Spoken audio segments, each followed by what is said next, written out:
a solo episode. Guys, we haven't done this in such a fucking long time. And when I say guys, I'm talking about you three dudes that listen to this, two of which being me. All right. This week, I don't know. This week has actually been pretty interesting, I think. So, the most interesting thing I think that I've done that I can share is I've started running again. And I'm not like, I will never promote running, but sometimes when you're like amped up and you're like tense, I don't know, running feels easier, right? Like I go to the gym. I mean, I just started going consistently again, but like, I don't know, like gym makes me more pumped up and angry. Like running, like gives you time to think. And then those Nike guided runs are like phenomenal. But I go to the gym for free because I have a friend and she's a manager at this one gym, and she's like, "Oh, I can get you free membership to all these gyms." So I go to this pretty. I'm not a fan of my gym. It's fucking shit, bro. I've been to mates' garages. I've seen enough movies to see what prison gyms look like, and it looks better than this shit. And it's not just that. Like I don't like it's free, right? So I don't want to complain too much. But fuck me, man. I'm completely against fat trainers. Like I hate how we as a society have accepted this. Like, oh yeah, like nigga, how are you gonna train me if you're fatter than me? And it's not like I've ever had a personal trainer, but I'm looking and I'm like, God damn nigga, your whole job, literally, your life, assuming is centered around just not being fat. I'm not saying be fucking bulky and on roids, but just don't be fat. Do you know what I'm saying? That's like I don't know, like a Ku Klux member, a KKK member being black. It's like it makes no sense. Shout out fucking what's his name from Dave Chappelle, Clayton Bigsby. Shout out Clayton Bigsby. But yeah, it makes no sense to me. It's like literally a fat trainer to me is equivalent to a black KKK member. At least the black KKK member is like, actually I don't even know, like. That's the same energy for me. I can't be fucking with it. But anyway, I started going consistently again after an injury. And I think it's because my girl said I was fat. My sister said I was fat. My mom said I was getting chubby. I was like, Mom, you too? But yeah, so I started going consistently again. And here we are. But yesterday, I had this crazy observation. And if I ever do stand-up comedy, I swear I'm going to spend 5 minutes on it. I eat a lot of Asian food. Like, I eat a lot of Japanese food mainly, right? But I still like Vietnamese food. I don't like pho because I think it's a fucking ripoff. I don't know how you can sell that fucking mediocre. No, I'm not saying pho is mediocre, but I know pho is the same food that people in Vietnam that are poor eat. Like, they probably, like on the fucking ads, they show the African kids with a bowl of rice. In fucking Asia, I'm sure they show them the fucking bowl of pho. That's how I view pho. So when I get charged $25 for pho, I get very, very like antsy. Anyway, one thing I eat Japanese food, which is much better. But I always go to Vietnamese restaurants. They got other stuff. And the other day I went to a Vietnamese restaurant. I went with my little sister, and the server was so fucking rude. Like, to the point where I was like, I thought I was being punked. Like, first of all, they tried to tell us to sit down where it was a dirty table. I was like, there's literally 12 other tables. You want us to sit? You trying to say because we're black? No, it's not because we're black. But I'm like, no, look over here. Dude barely speaks English, which I don't even care about because I'm like, it's a Vietnamese restaurant, so I'd rather have somebody straight from Vietnam, to be honest. And he takes our order. He struggles to take it, but he takes it. And he was rude about it. Didn't say thank you. Didn't say nothing. Didn't say, do you guys want water? Was rude. And I said to myself, this shit's going to be delicious. Because the worse the servers are at these Asian restaurants, Vietnamese restaurants, Chinese restaurants, Cambodian restaurants, fucking, the better the food. Obviously. Because why the fuck is it still opened?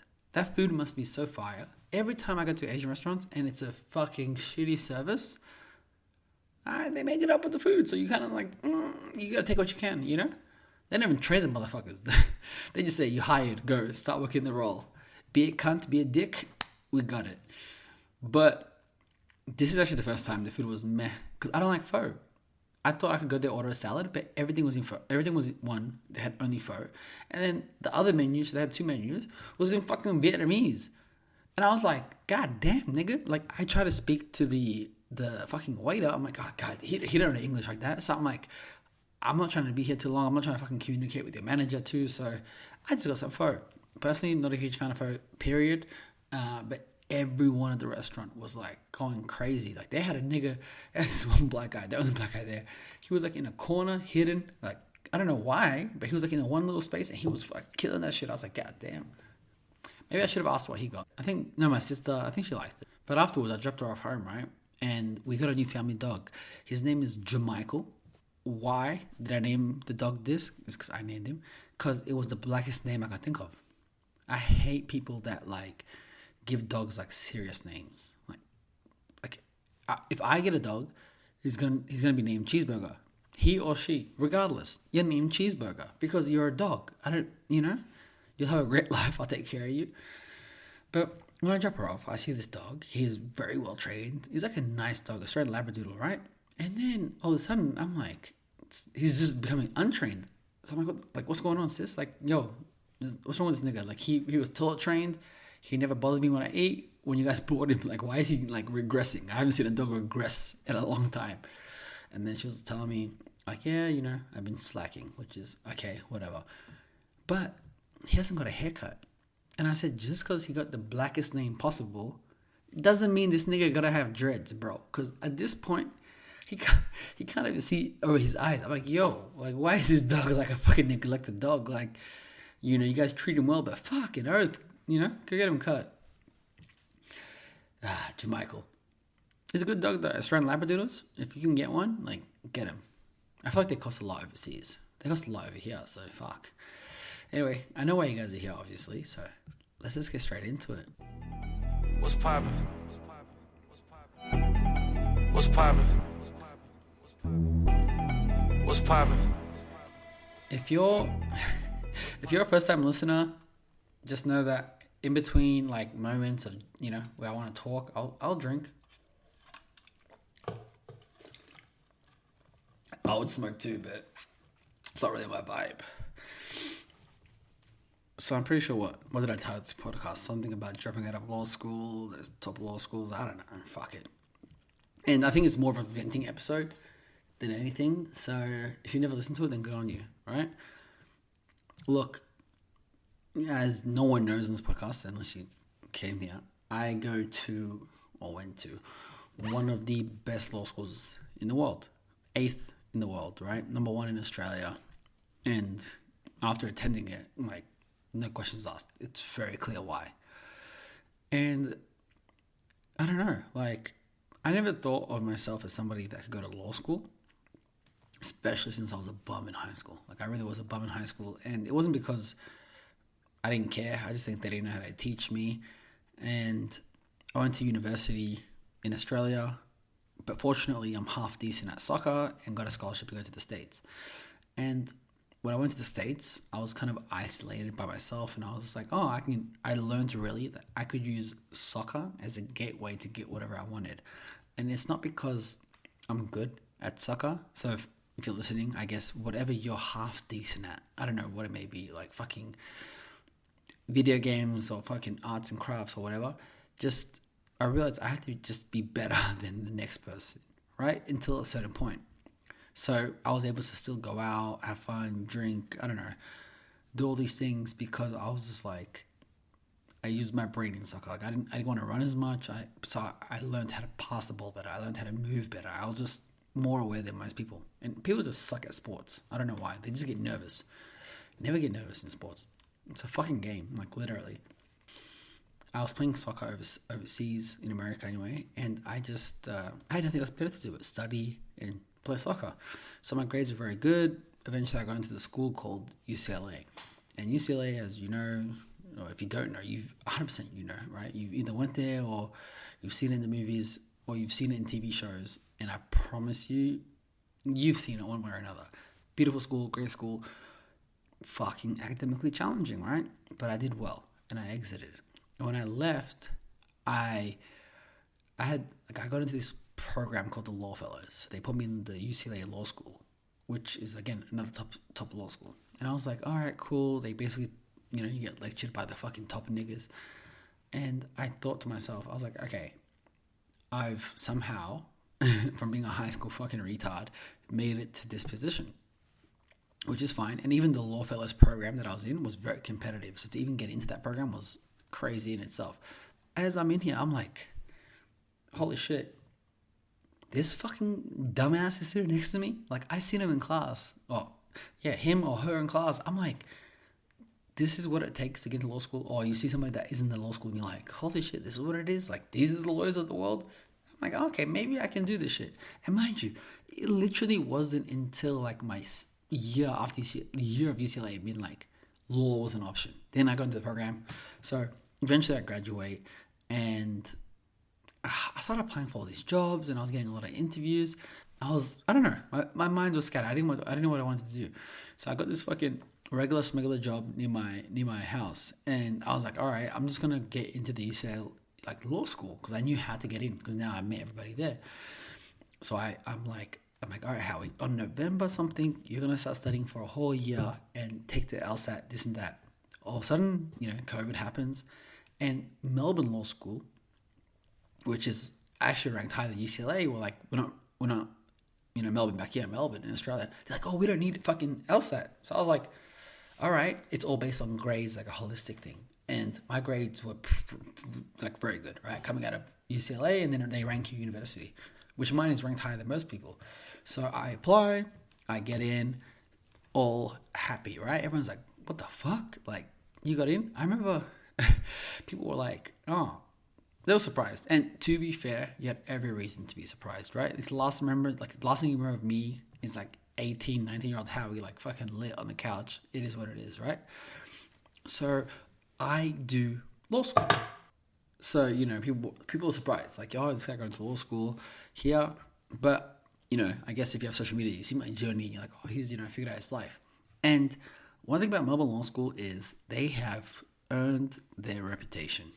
My God, it is the most challenging thing that I've ever done. I thought I could work during it. No. I thought I could study, mind you, a month before the exam. No. You have to take notes upcoming to it. It's so challenging. Your professors are the best in their fields or whatever the fuck it is. And I don't mind the challenge, right? But one thing I hate, because it's one of those law schools where everybody that came in your year, is I hate the culture, right? These are the most snobbiest fucking people in the world. And my experience, right? I have some people that I met that were not, but there was a lot of people that were snobby. And it was so fucking ironic. I couldn't believe it. Listen, how the fuck are you snobby, but you're like, I want to work for the UN and I want to help poor kids around the world. Bitch, shut the fuck up. And I hated when they said that shit, because I'm just like, bitch, you must have... It's guys. Actually, no, it was all girls in this situation. But I'm like, did you grow up rich? Like, you're here paying God knows what, studying X amount of hard to work in the UN because you feel like it, or because you can always come back to daddy's money? Because me, I can't. You're gonna get paid less than anybody else, and you're working so hard. I'm like was money never a problem for you guys? And maybe this is my own insecurities, but I'm like, I need to get some money first before I decide to help other people. How the fuck can I help other people if I don't have the money? They're just snobby like that, and then they thought they were better than the other schools in Australia, and I really don't like that. At UCLA, I felt that a little bit too, but at least a lot of my friends were international students or people that came from kind of similar communities as me, motherfuckers, right? They have the parties and all that stuff, and they were just, it was like going to church. Everybody was fake, times 1,000. I had to see you every day, so that was tough, right? But I thought I can work, I can study, I can figure all the balance out. First semester, bombed it. I was like, oof, okay, reality check. Second semester, I was like, all right, I can work, but I have to really be on it. So I did okay. I was like, okay, cool. Then I got fired by my job by somebody that I'm 100% sure was not a bartender before, and just came to the fucking whatever. I'm not gonna go that way. So here I am. I'm fired. I have to pay rent. I got to pay bills. I got to go to law school. I don't have a job. How the fuck, what am I doing, right? So the day I got fired, I don't know what motivated me. I was like, fuck it. Like, there's no way you're going to let somebody fire you and then you're going to fucking crumble. Especially somebody that, like, doesn't have as much life experience as you, right? Like, that is worked like you. So I applied for all these fucking jobs. It was a Thursday. I remember. It was a Thursday that I got fired. Maybe I don't remember. Might have been a Wednesday. Mind you, I only apply for jobs that I even think are interesting, right? Because you know you gotta lie on the resume, nigga. The fuck? I don't know what it even said on my resume. Whenever somebody called me back, I'd have to be like, oh, where are you calling from? Also, tip for people applying for new jobs. Don't lie to the hiring manager in terms of if they call you back, be like, hey, is this John? And you say yes. And then they're like, oh, got your application for our opening, this and this, and then they talk. Don't pretend like you know what job it is, because you apply for 10 other jobs. I've been told by a friend, just ask the person on the phone, oh, I was applying for jobs, can you please refresh my memory on what job it is? That's how I got my job. So anyway, I got fired on the Wednesday or Thursday. That day, I applied for 1 million jobs. Next day, I get quite a few calls back, and then by Monday, I'm hired. So I'm able to figure it out. I'm like, okay, I'm hired, better job, great pay, doing well. And the job that I do is like in the digital marketing space, right? But the stress of the job was so overwhelming, and the guy running the company was so fucking cheap. I couldn't believe it. Like, I was hired for a role as let's say, I don't know, fucking one role, but he was trying to get me to do fucking 10 roles, one of which was build websites. I don't know if you know anything about me, but I have no idea how to build a website. And it wasn't in the job description, but I remember when he asked me, because I'm a fucking dumbass, he's like, you know how to use WordPress, right? And build a website? I was like, yeah. He's like, all right, cool. I need this to be done in 4 hours. This nigga asking for a whole website to be built in 4 hours. If you know anything about building websites, it takes more than 4 hours. And I was like, yeah, no worries, I'll get it done. I'm on YouTube and I'm stressed. But anyway, he hires me for all these different roles, right? And again, with uni and all that, I'm getting stressed out. I'm like, God damn, nigga. So I was like, you know what? I got fired from the bar. I can figure this out. And the guy that I was working for, I'm not, like I said, didn't mention his name. I'm not going to get sued for it from what I've learned from law school. Was 100% scamming people, right? So imagine this. I'm going to be relatively specific, but not specific enough where I can get in trouble. This is how the concept works. All right, so say you're a client, right? You pay a business, like a separate entity, to create appointments with potential customers for you as your business, right? And this entity that tells you that they can do it, they tell you, yeah, we can do it, no problem, but we can't tell you how we do it, can't show you how we do it, this and that. Sounds simple enough. The problem is, what this entity was doing was basically finding people that were interested in the, whatever that person was selling, not verifying that they could even pay for it or qualified for it, nothing, and then sending them an appointment with that person at random times. So they would call that person, find out, one, not interested, two, it's not that person, whatever it may be. Like, a million things can go wrong. And then my job was to, one, basically deal with those people, right, as the entity. Be like, well, I called all these people, it was all bullshit, this and that. After a month, I'm like, God damn, bro. Like, why don't you just call the people beforehand and confirm their identities, all that stuff? But, he was cheap. And he also didn't want to hire people that were creatives. He's like, can you do it? Can you do it? Can you do it? My dumbass, yes. Fortunately, that showed me how an industry worked, right? And what I learned was literally the ins and outs of the business. And then I started learning more about the business, and I was like, brother, you've been living around for fucking not even maybe a year or so. And I was like, I can do this and not rip people off. Like, I don't want to be here. It feels fucking wrong. Like, it just feels dirty. So I left, And I'm still in law school this time. And I'm thinking to myself, like, fuck it. Like, I'm a very stubborn individual. But if my intuition tells me I can do it, or just tells me to get out of something, I will always follow my intuition. And I tell everybody, follow your intuition, don't follow what people say, you know? So as I'm working with this guy, I'm in law school, I'm more stressed by his clients, right, than I am by the law school. And it's putting a lot of strain on me. So I told the guy, I'm like, yo, I'm done. I'm out. Peace, deuces, I'm out. And I'm like, I'm going to create my own digital marketing agency and just see how it goes, because I've kind of learned how it is. I go on YouTube, I learn how it is. I have a mate. Now, I have a mate that's not, I guess he wasn't happy with what he's doing. He's working in a factory, but I just knew he needed the opportunity. So I was like, look, bro, I want to start this thing. I want to do this. He jumps on board. He's like, fuck it, bro. I'll jump on board. He's only working in that factory 2 days a week. I'm like, just jump on board with me. I'll guarantee you, I don't know what it was like fucking 30K in revenue in 3 months or something like that. Mind you, we smashed that well before that. But anyway, I digress. So he joins me. I'm in law school. I'm trying to start this business. And I'm like, I have about 2 months worth of savings. I'm be honest, bro. 3 weeks worth of savings. I'm like, I can pay rent the next month. But if this business fails, I don't know what I'm going to do. So I'm stressed out about all this.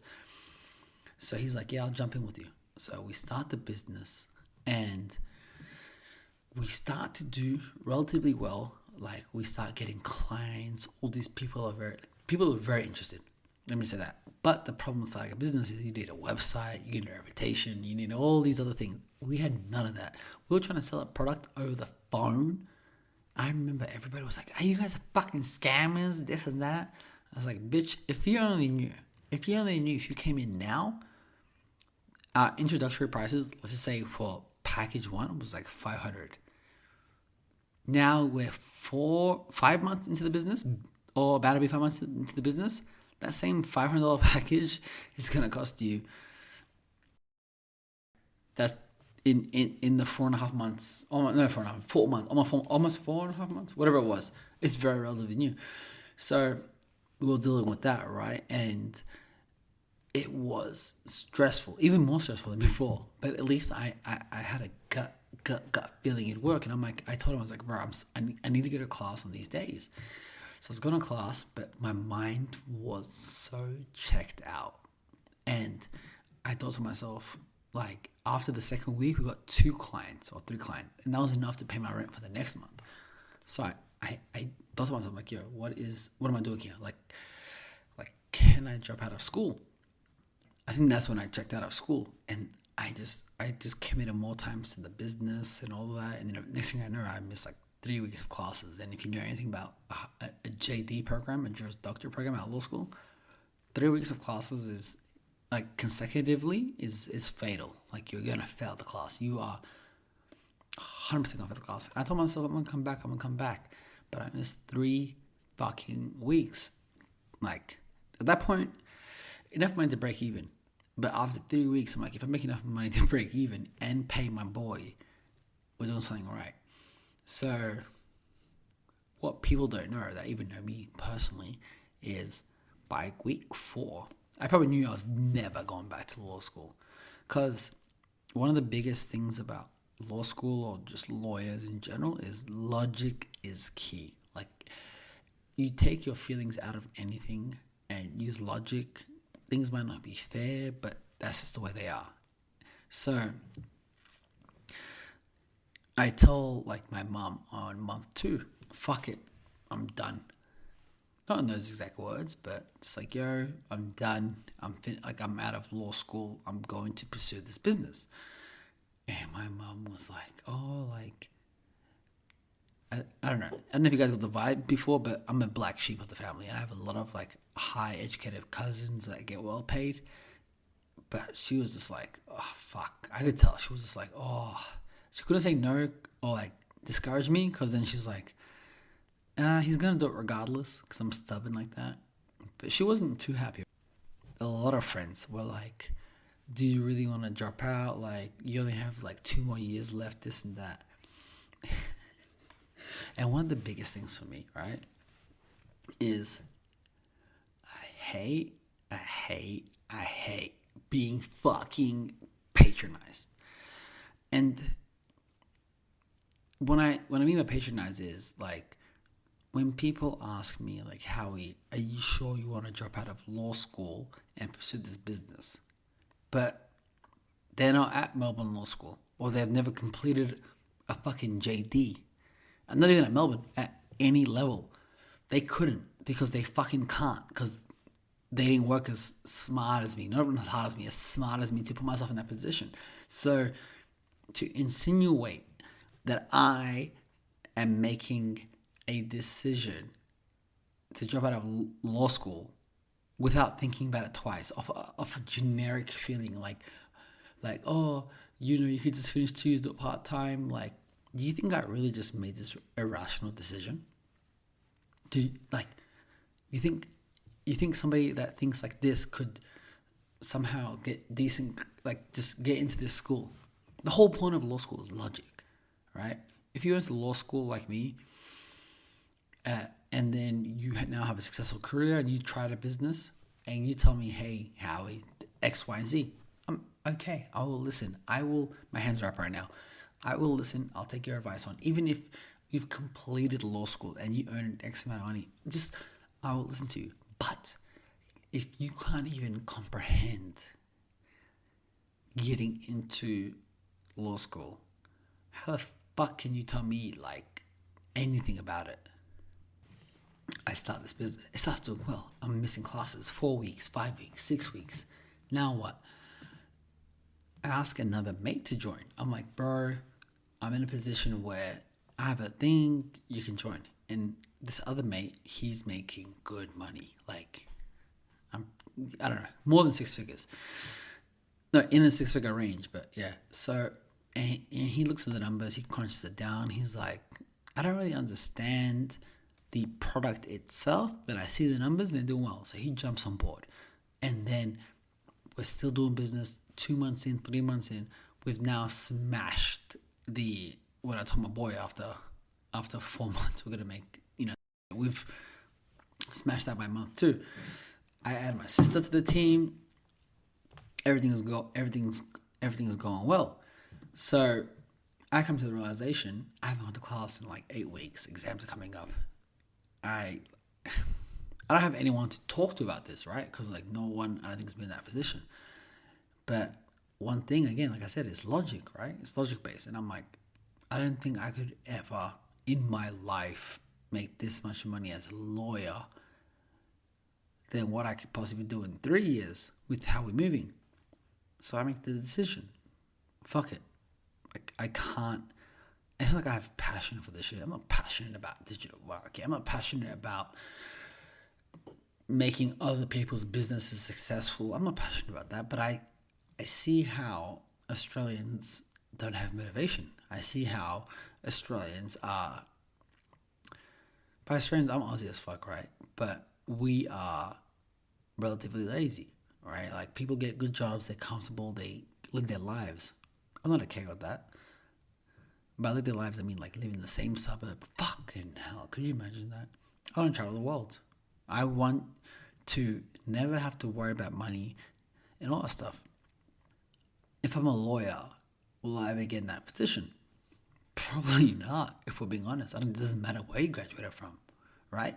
No lawyer is ever a fucking billionaire. It's somebody that was a lawyer and did something else. So fuck it. Drop out early. And here we are. And now I can't fail. Because if I do, then I'm in trouble. Like, motherfuckers be like, I told you so. But fuck it. Even if they did. If I don't know. If I would die tomorrow, I would say, like, even before this, I'm like, I'll be happy.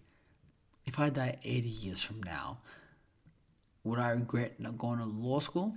Fucking no, bro. No. I'm taking a chance. I've been able to hire my family, my best mates, I didn't hire them. I actually gave them, they have equity. They fucking own the business as much as I do. Because, fuck it, guys. Like, you live once. And I don't know. I don't really have life experience, but I just somebody that went to like a good public university in America, number one, hashtag number one. Went to the best law school in Australia, hashtag number one. Number 8 law school in the world, hashtag number 8. But still, I sit here and thank God I dropped out. Like, no matter what happens, always follow your intuition. In saying that, don't make permanent decisions of temporary feelings, right? Like, understand the difference. Like, be very aware of how you're feeling. And I could be going off on a tangent. And fuck me, guys, I'm so sorry. This is not the point of the episode. I don't want to be fucking sad. And I'm not sad. I'm actually so excited. I'm actually fucking stoked. Like, I actually bought a whiteboard yesterday. I have we have how much we're gonna make by the end of the year. It's gonna be crazy. But what I'm sad for is more sad. What I'm sad for is I understand people don't have the ability. If you have that passion, if you have that drive, you have that belief, fuck it. Just go for it. We're gonna fucking die. I'm not religious. I'm not. Let's be honest. But I try to be a good person, and I hope God upstairs is like, yeah, I'll be at the door. He'll be like, hey, you cool nigga, you can get in. I don't know. But nothing's guaranteed after life. And just take your fucking opportunities. And you guys will see.